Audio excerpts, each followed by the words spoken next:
Hello, everyone. Thank you for joining me once again. I am Ryan Clifton Boland. Let's get right down to it. As you all know, Elon Musk, a multi-billionaire and one of the richest men on the face of the earth, have brought and purchased out a significant portion of Twitter. And it's been solidified. He's made a deal with them, from what I understand, and they acquiesced to the deal. And so from this point on, it basically is in his hands to some extent. You know, he will have a significant amount of control over the course of Twitter from this point on.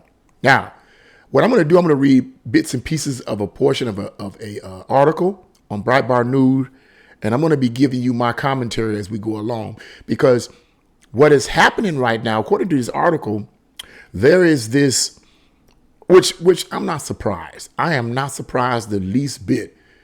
I already knew it was coming. Every conservative commentator knew it was coming, that there was going to be an upsurge in those on the far left of this idea of Elon Musk taking over Twitter, because he has stated quite clearly that he's all for supporting free speech.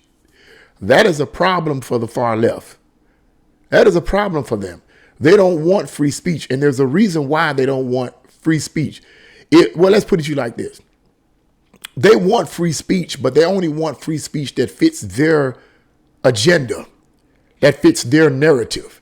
Anything that combats their narrative, that's opposite of what they want or the agenda that they're pushing, they demonize it as hate speech. So I'm gonna read a few passages of this article, and I'm going to give you more of my commentary. So the article is entitled "Human Rights Groups Raise Concerns About Hate Speech." There we go with the hate speech, right? Over Elon Musk buying Twitter. It says human rights groups have apparently raised concerns about the alleged proliferation of hate speech on social media following billionaire Elon Musk's purchase of Twitter. Here's the part that's interesting. Hate speech. What do they mean by hate speech? What did this group mean by hate speech? Are you talking about actual hate? What is hate speech? What is hate speech? You know, that no one can really define hate speech. And even when the far left tries to define it, is it really what they say it is? Or is it speech that is opposite of what their agenda is? I'm here to tell you, as far as I'm concerned, and based on my studies, it's opposite of their agenda. It's opposite of their narrative. The speech might not be necessarily hateful. It's just speech or a view that's different than theirs. That's it. But let's read on. Even though Elon Musk has implemented no new changes on Twitter, human rights groups have seized on Musk's self-description as, quote, a free speech absolutionist to fret about the supposed negative consequences of his takeover. See, the problem isn't with Elon Musk. The problem isn't with his takeover. The problem is he's all about free speech, as I said earlier. He's all about free speech. That's a problem. Had Elon Musk been a far leftist, I don't know what his political, he could be a left-leaning person. I don't know. He could be a Democrat. I don't know. I have no idea. But if he had been a far leftist and took over Twitter, they wouldn't have said anything. These groups wouldn't have said anything. Wouldn't have been a problem. But it's a problem because he's all about free speech. And the free speech that more than likely that he's talking about is the free speech on the conservative side. We don't want conservatives saying anything different than what we're saying. Really, let's be honest with it. Let's be realistic, man. That's really what it all comes down to. Let's quit playing games. Let's quit jumping around it. That's really what it's all about. It's all about banning and censoring conservatives. This is what I've been hearing. This is what I've been seeing. Now, let's go on further. Let me show you what this person says. She says, with Deborah Brown, a digital rights researcher and advocate at Human Rights Watch, told Reuters, whoever owns Twitter should respect the rights of people around the world. Okay, I get it. She goes on to say, regardless of who owns Twitter, the company has human rights responsibilities to respect the rights of people around the world who rely on their platform, said Brown. Changes to its policies, features, and algorithms, big and small, can have disproportionate disproportionate, and sometimes devastating impacts, including offline violence. Okay, the offline violence, I don't know what it, yeah, maybe not, but I agree with her on that.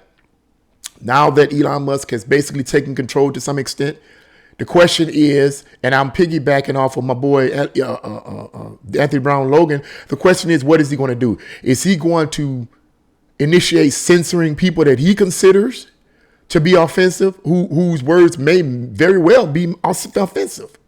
Is he going to censor them or what? Because if he starts censoring them, then you're going back to the same thing that Twitter was doing with conservatives, censoring people you disagree with. In my opinion, I think his takeover should simply be this, and maybe I'm going too far ahead of this, but his takeover should simply be this. People who are conservative, you should reinstate that Twitter censored or suspended or kicked off. They should be reinstated. Number one. Number two, other conservatives who voice their opinions shouldn't be censored. Plain and simple. Everybody else can say what they want to say. Say what you want to say as long as you don't censor conservative voices on there. That's the issue. Just don't censor people. If you claim free speech is free speech, let it be free speech. You don't have to agree with my conservative views. Just like I don't have to agree with your leftist views. You don't have to agree with my conservative views, but let the viewing audience hear both sides of the story. See, there's an agenda going on. That's why they don't want you to, but I'm going to get to that a little later. There's an agenda going on, man. Okay. Now, here's what she said. She says, freedom of expression is not an absolute right, which is why Twitter needs to invest in efforts to keep its most vulnerable users safe on the platform, she added. But then the editor of this article, the writer of this article says this. Human Rights Watch made no mention of the fact that Twitter banned President Donald Trump from its platform while allowing some of the world's most brutal regimes to operate freely. Oh, really? You talking about freedom of expression is not an absolute right, which is why Twitter needs to invest in efforts to keep its most vulnerable users safe on the platform. Okay, yeah, okay. She's talking about those on the far left, clearly. But at the same time, you made no mention of the fact that you banned President Trump. I don't know, because I don't have a Twitter. Let me take that back. I'm talking too fast here. I do have a Twitter account, but I got my Twitter account almost a decade ago, back 2010, 2011. And I only got a Twitter account because people suggested to me at the library that I used to go to all the time. They suggested me, get a Twitter account, get a Twitter account. So I went and got a Twitter account. I was not at all involved in politics or anything. I didn't have much to say at the time. But I just went and got a Twitter account and looked on there, and I said a few words here or there, but that was it. Simply because they suggested it. I wasn't involved in it. It wasn't until several years ago that I started hearing about Twitter supposedly censoring and kicking people off their platform who had conservative voices. So my thought was, why would I want to engage? Why would I want to engage in a conversation on a platform that's clearly kicking people off that have a conservative point of view? Why waste my time? Why frustrate myself? Why make myself mad to the point where I want to punch one of these people?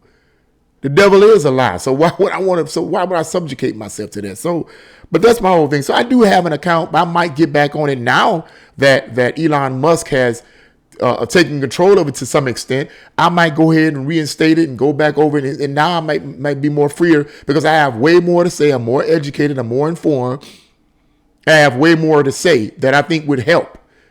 I have something to say. But back then I didn't have nothing to say. But nevertheless, I digress. What's interesting is they kick people off their platform, like Donald Trump, and allow people, according to this article, who allowing some of the world's most brutal regimes to operate freely. Really?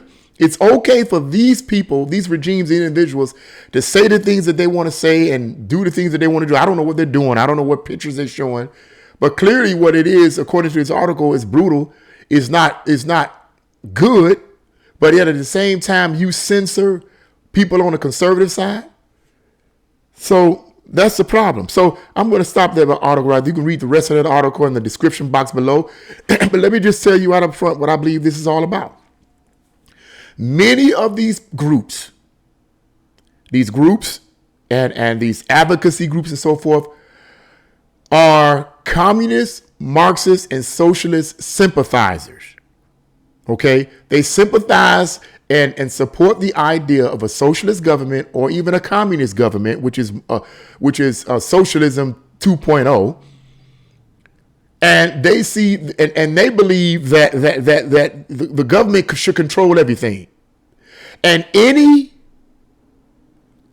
speech, any words that oppose what they're trying to say, what they're trying to push, they deem it hate speech. It's not really hate speech, but it's mind control. When they put the word hate speech out there over and over and over and over and over again, when they put the word hate speech out there when it comes to conservatives, it gets in the minds of all the viewers and readers that see and read it and hear it. So when they hear the conservative point of view, even though the conservative point of view is a valid point of view, it's a factual point of view, it makes sense, their minds cannot accept it. They keep thinking this is hate speech. This is hate speech. This is hate speech, even though it's not hate speech. They've been programmed to think it's hate speech. You see what I'm saying? They've been programmed. It's mind control on a whole nother level.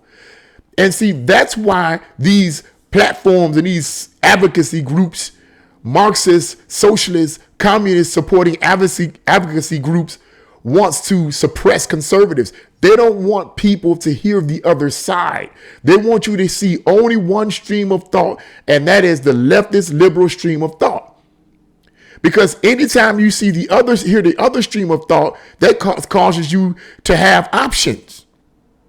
Options that make sense. Options that are logical. Options that might not be that bad. Huh? They got to keep you from that. So that's what I believe that these groups are really trying to do. Elon Musk is a threat to them because what he's going to is apparently start doing is allowing conservative voices to say what they want to say, to give their point of view. That's a problem for these groups. That's a problem for these groups. And if they had their way, they would come in, round us all the conservatives up, which I believe eventually that's going to happen in the future. They're going to round up all the conservatives and all these conservative Christians and conservatives. They're going to round them up and put them into concentration camps, which actually does exist in this country. Because these conservatives and these conservative Christians won't give in to a Marxist revolution. So they're going to round them all up and put them into these concentration camps and either wipe them out, kill them, or reprogram them. I believe, honestly, with all my heart, that's the eventual agenda. Hopefully it don't happen. But I believe that's on the horizon. Because I believe this is what these advocacy groups really want. The only reason why they can't do it is because we're in America. We're not in some other world where they have totalitarian countries that if you disagree with the government, they just come in and mow you down. We're in America. We operate by the constitutional republic. They can't just do that. These kind of people with these worldviews have to be voted in. And many people who are ignorant of these communist, socialist, Marxist worldviews of these politicians and think tanks and business moguls are not aware of this, and they're supporting these people because they've been brainwashed and conditioned to believe that any voice or any mindset that is opposite of their voice or their mindset is hate speech. That's what I believe, man. But hopefully things work out, excuse me, with Elon Musk. This is a good thing. And like I said earlier, hey, man, look, I may reinstate myself. I may get back on and say, you know what, I got this to say and I got that to say. You know, of course, I'm going to be respectful, clearly. And most conservatives are. Most conservatives are. It's just that they have a different point of view. Let people hear that. What's so bad about that? It's what I said. It's what I said. So maybe I might reinstate myself or maybe not. I don't know. But at any rate, this is a good thing. What do you guys think about this situation? What do you think about these advocacy groups? Leave your comments in the comment section below. If you like this video, press the like button, share this video, subscribe. God bless you all and see you again.